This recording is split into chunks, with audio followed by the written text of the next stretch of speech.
நமது உணர்வுகள் அனைத்தும் கடந்து செல்லும் மேக கூட்டங்களே கடந்து செல்லும் உணர்வுகளை நாம் கட்டி பிடித்து போராட வேண்டிய அவசியம் எதுவும் இல்லை. உணர்வுகள் தாமாக வந்துவிடும், தாமாக மறைந்துவிடும். கடந்து செல்லும் காற்றைப் போல சரியான உணர்வென்றோ தப்பான உணர்வென்றோ மோசமான உணர்வென்றோ எதுவும் கிடையாது. கடந்து செல்லும் வாழ்க்கையே போராட்டமாகி விடுகிறது. நம்முடைய உணர்வுகளுடன் போராடி அவற்றை நல்லவைகளாக மாற்ற முயல்வோமாயின் நமது உணர்வு மட்டுமே உள்ளது. அவை தாமாக வந்து தாமாகவே போய்விடும். நம்முடைய உணர்வுகளை எந்த மாற்றமும் செய்ய விரும்பாது.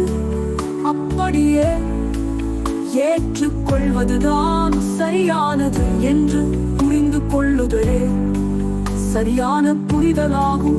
இதனால் இருக்கும் உணர்வை நகர்ந்து செல்ல நாம் அனுமதிக்கிறோம். அனைத்து உணர்வுகளும் பிரவகித்து ஓடி மறைகின்றன. நமது புரிதலும் உறுதிப்படுகிறது. விடுதலை என்பது ஓர் அடைவு நிலை அன்று, அது எல்லா அடைவுகளிலிருந்தும் விடுபடுதலே. காண்பானை உருவாக்கிய சிந்தனை எப்படி கணந்தோர் புதிதாக இருக்கிறதோ அப்படியே அதனால் உருவாக்கப்பட்ட காண்பவன் எனும் நானும் கணந்தோறும் புதிதாகவே இருக்க முடியும். நான் என்பது தற்காலிகமானது, காணப்படும் பொருளின் அம்சமுடையது, தோன்றி மறையக்கூடியது, மாறுதலுக்குட்பட்டது. நாம் எதையாவது பற்றி பிடிக்கும் போது நாம் அதனை பற்றி பிடிக்கவில்லை, அதுதான் நம்மை பற்றி பிடிக்கின்றது.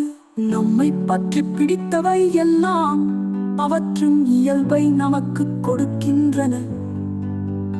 இயல்பாக ஓடி மறைந்து விட வேண்டிய அந்த உணர்வுகள் யாவும் ஓடி மறையாமல் உயிர் பெற்று வாழ தலைப்படுகின்றன. நான் என்பது உடையவன் ஆகும் போது பிரவாகத்தில் தடை ஏற்படுகின்றது. உடையவன் அந்த பிரவாகத்தின் தடங்களாக இருக்கிறான்.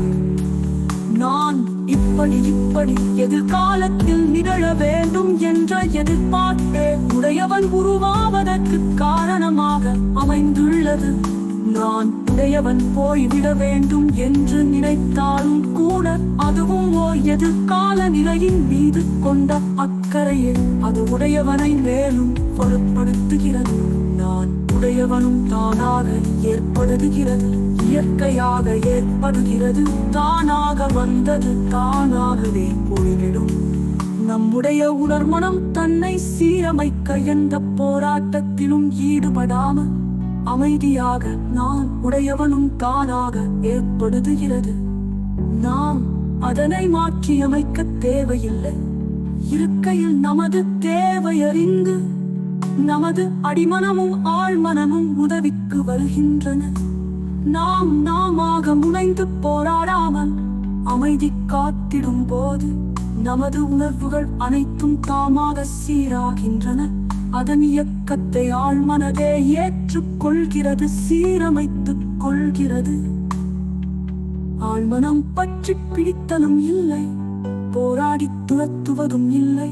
அது தானாக இயங்கும் இயற்கையின் இயக்கம். மன தூய்மை என்பது விடுதலை